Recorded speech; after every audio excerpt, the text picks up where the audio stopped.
What's up everyone, welcome back. Today we are checking out the whole lineup of the Trek Roscoes. So this year they have had some major changes in the lineup, with the 7, 8, and 9 all going to a whole new wheel size, a whole new geometry, and a bigger suspension setup. It is now a whole different bike, but still it's going to be that fun, playful bike that everyone wants and everyone is really leaning towards nowadays, in the whole entry level to now it's leaning into high-end mountain bike territory. So the price ranges of these are pretty drastic. With the Rosco 6, you're starting just above that $1,000 mark in the US dollars, 1,400 Canadian. And then with the Rosco 9 now, you are jumping all the way up to $3,500 or $3,400 Canadian, and just around the 3 at the US dollar point. So with the introduction of the 9 this year, it really sets the Rosco line, along with some of its big competitors, of being a very powerful, high-spec bike in a hardtail version. This really broadens where people can start and lean and spend their money in the mountain biking world without looking at the full suspensions. There used to be quite a big gap between a higher end, playful, fun, but downcountry style bike, and now with that downcountry style riding really growing, the Roscoes have came in there, upped their game, and now they're right in it. So we'll start off with the Rosco 6, which generally has not changed. So what are you getting with this one? You're getting 27.5-inch wheels and 120mm travel. You are not getting the most slack frame that is possible, but it's better than what was there with the Excaliburs and such. You do get a dropper post this year, as well as still all the internal routing and a tapered head tube, kickstand mounts if you want, but you are sticking to that 5mm QR in the back end, which some people are pretty disappointed with. Yes, technically it's not as reactive, it will have a bit more flex to it, it limits your wheel choices in the future, but it's still a pretty good wheel. I mean, there's nothing wrong with it. It's just one of those things where it's not the newest thing, it is an old technology, so why they didn't upgrade it, I don't know. It keeps the price down pretty low now, way again just over the $1,000 start point. You do have a coil spring in this one, so you're not going to an air shock, so upgradable down in the future because of the taper head too, but it's not something crazy fancy to begin with. It is minorly adjustable as with all coil, but it's just that entry level kind of higher end trail bike. It's really going to be able to do everything you want, just it's all in that budget price range. Everything about this bike is keeping the price down, down, down. That's why it's interesting that they didn't go to a 29. So you would have thought with the amount being produced that 29s are going to be a cheaper setup. When you jump up to the Rosco 7, this is the start of the new frame changes. So 7, 8, and 9 all have that new frame, slacker, progressive geometry with more upright seat posts. So it's going to put you over the handlebars a little more, be a bit more relaxed yet aggressive. It's actually going to be a really easily handled bike in that rougher terrain now. Obviously you do get a little bit of slowdown in the flats and heavy hills and climbs and such, but you're really going to be able to go fast in this and rip through pretty much any trail you want. Both the 7, 8, and 9 models are all coming with 140mm forks. Obviously throughout the models they do change, so standard tapered head tube again, but you're going from the RockShox Recon Silver RL going up to a RockShox 35 Gold RL, so a little bit of improvement. You gotta get thicker stanchions, it's going to be a little more stiff, more reactive, and will run through the whole suspension a lot more smooth because of that. But by the time you get up to the Rosco 9, you're going to a Fox Rhythm 34 with Evol air spring and grip damper. This is a huge upgrade. That is a hell of a fork to put on a hardtail, and I like that they're doing this. It really spreads out where it's going. Instead of upgrading parts on this bike, they're just doing one which you can buy stock high end. Let's touch back. The 6, 120mm travel, slightly more progressive geometry, but nothing too down country, and that comes with a spring suspension. The 7, 8, and 9 are all coming with an air fork of some sort, 140mm travel, and a bit more progressive slack geometry. This is going to make for, no matter what, a better handling bike in that rougher downcountry, downhill kind of terrain. So they're all coming with a 15mm axle on the front end, boost 110. It's really going to be a powerfully controlling bike. It's really going to hold that front wheel in the direction you want to go with less flex, less chance of damage. It's just something which braking isn't going to get effective. When you're looking at the Rosco 6, again, the max compatible fork is 120. You cannot change it, but the Rosco 7, the Rosco 8, and the Rosco 9 are all able to fit 150 mils, so you can make this a little more slack by putting that bigger fork on there. You could go into that bigger downhill, more rough terrain, bigger jumps, which is really cool. Again, it makes it upgradable, but still well spec'd to begin with, and that's all of them except for the Rosco 6. So with the rear axle, that's where they change as well. The Rosco 6, as well as sticking to that 5mm QR, the rest all go to the through axle, so it's going to be a lot stiffer in the rear end, holding the wheel together a little bit better, bit more reactive. I don't know if many people notice the difference.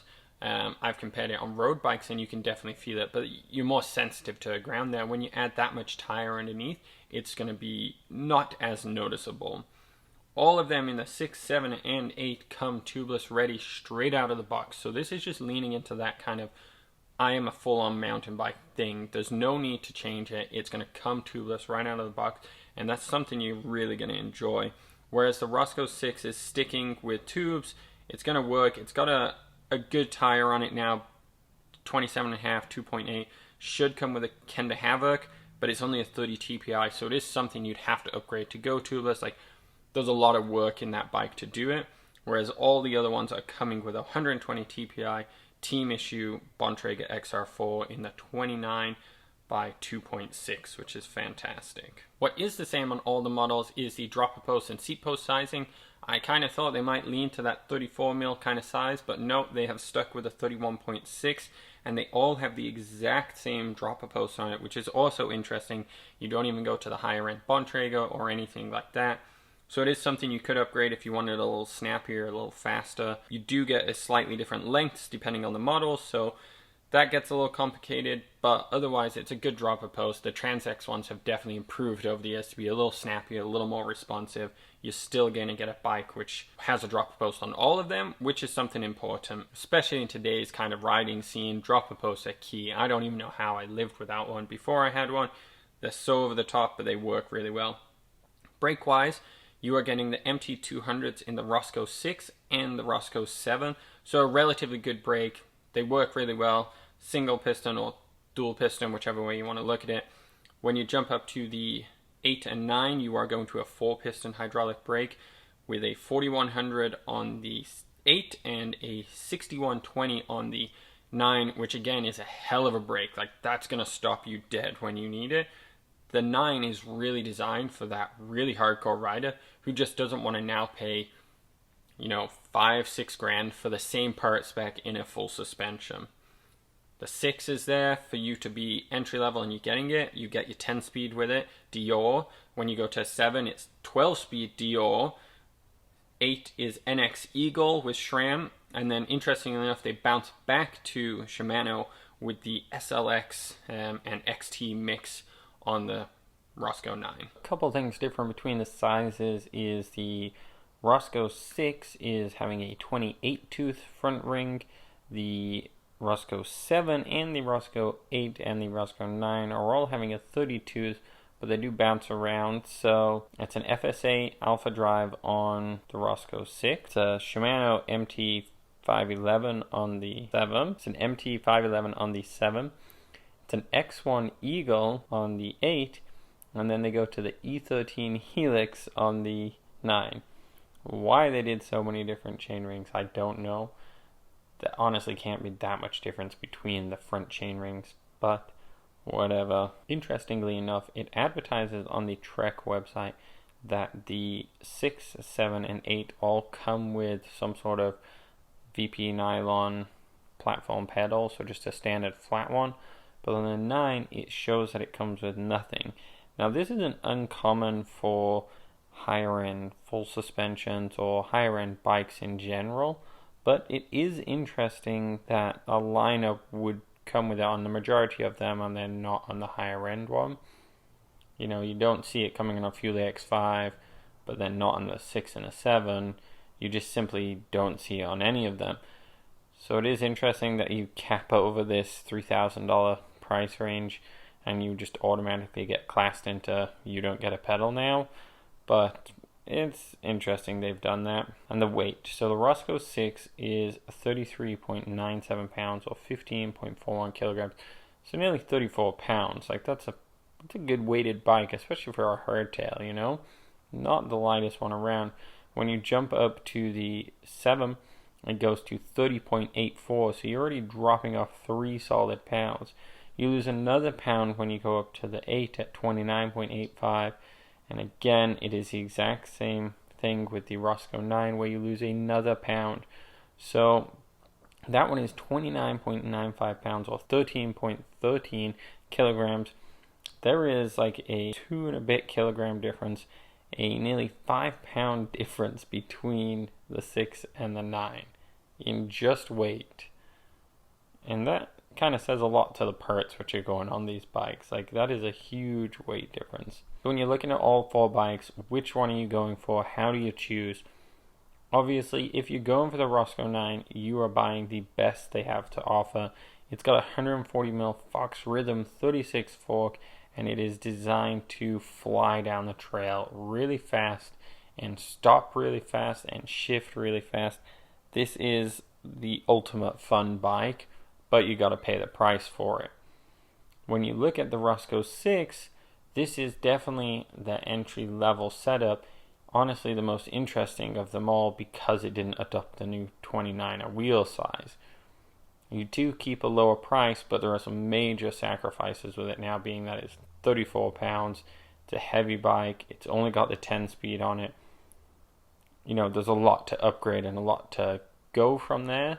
So if you're really looking to start out, you know, that'll do it. It will be useful, but, you know, it's definitely a whole different bike compared to the Rosco 9. So go for the Rosco 9 if you've been riding and you're looking to shred and you don't want to buy a full suspension, or you don't want a cross-country racer, you want a bit more playful of a bike. Go for the 6 if, yeah, you're just barely stretching into this kind of thing. You want a comfy, playful, but not too serious of a bike. When you're looking at the Rosco 7, you are starting to get into that faster, flowy trails, ready to rip. I want to be a trail biker. There's room for upgrades, but it's honestly really well all around anyway, and you're going to have a lot of fun with it. And you're just at that $2,000 Canadian mark, so a little bit less in US dollars. So it's a really competitive price. Like, for what you get, it's actually a really good value. You're getting a pretty lightweight bike, and it's going to handle really well with room for upgrades without being too crazy to start off with. The Rosco 8 is going to be jumping up to that $2,800. So the Rosco 8 is jumping up to the $2,800 mark, and that puts it in that sweet zone of, yes, I'm spending a lot of money on a bike, but I'm not going crazy. But with it, you do get a really good suspension set, really good shifting. Yeah, it could be upgraded, but it's still really good. It's still going to work really well, and it's very easy to upgrade. You could very quickly go to something a little higher end in the Shimano system or in the GX system with very minor cost associated. Or you could switch out suspension if you wanted, but the suspension on this one's really good. I think if you don't want to blow the bank, but you may in the future upgrade something, the Rosco 8 is really ideally where you want to go. It's going to be a really excellent bike to upgrade with a very, very solid base to it. But if you never upgrade it at the same time, it's also going to be a bike which will last forever and work just fine. Alright guys, so that's a little bit of a breakdown, and thank you for watching. Hopefully this helped you out. It's a little hard explaining all these ones because it's such a range of bikes now, from close to $1,000 to close to $3,500. It's a huge price change throughout them. So take this with a grain of salt, but otherwise, get your order in, get on a bike, and good luck guys. Thank you for watching.